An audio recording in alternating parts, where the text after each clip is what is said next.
the connection between diastasis and inwardly rotated shoulders, even to the point where we're getting a bit of kyphosis in our back. So kyphosis is when, instead of the upper back being straight, kyphosis is when the upper part of your back, so the thoracic part of your back, is rounded forward. And this often comes with rounded shoulders and forward head posture. Okay, so all of those sort of things come in quite a bit.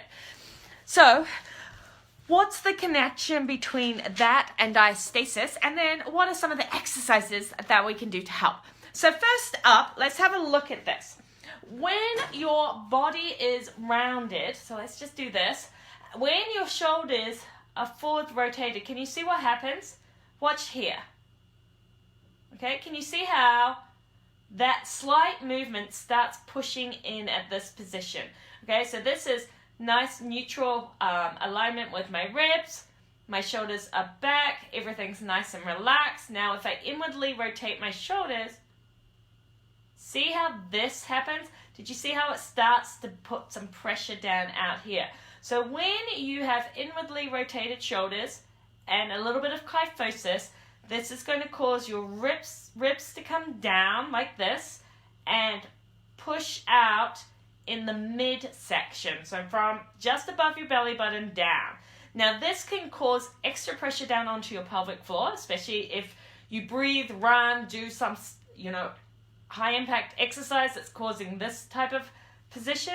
That's going to push a little bit more pressure down into that pelvic floor. It's also going to cause that mid-belly pooching and lower belly, and it's going to stop that diaphragm from being released. Remember, we talk about the releasing of the diaphragm on the inhale so that we get air coming in under here, but if you've got that downward pressure and gripping going on because of this motion, then that air can't get under here, and we need to release the diaphragm and work on the shoulders.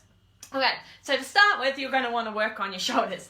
So in the foundational exercise program, there are a whole load of exercises, and the ones that you're going to be wanting to look at is the serratus anterior. So that's this muscle sort of coming in around here, and that helps with any reaching that you do. So you use your serratus versus your pecs. Okay, so if you think about reaching, you should reach like this, not like this. Okay, so can you see the difference in what happens with my shoulders, my back?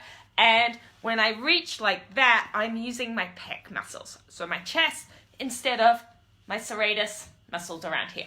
So that's number one. So you want to work on your serratus. The other thing that tends to happen with internally rotated shoulders is that our upper trapezius is stronger than our lower trapezius. So remember that whole muscle imbalance thing that causes all these issues. So when your upper trapezius, you'll see, let me just do this, hold on a sec, so that you can see. So when things are neutral, everything looks all good, but can you see how this starts bulging up and your shoulders come forward and round, and your clavicle here goes upwards versus more flat. Okay, right, so that's your upper trapezius taking over.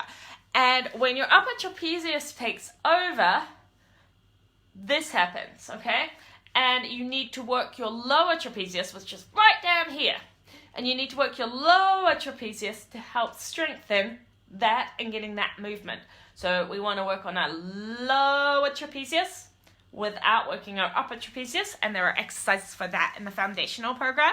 And we want to work on our thoracic movement, so our upper back movement. So there's some rolling that you can do to help stretch out your upper back.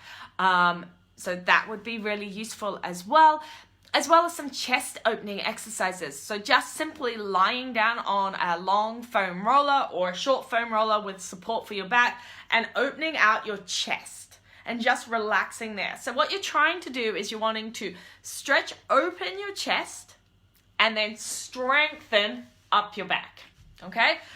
There are some other great exercises that you can be doing, some scapular exercises. So you can grab a long band like this and you can work a T shape.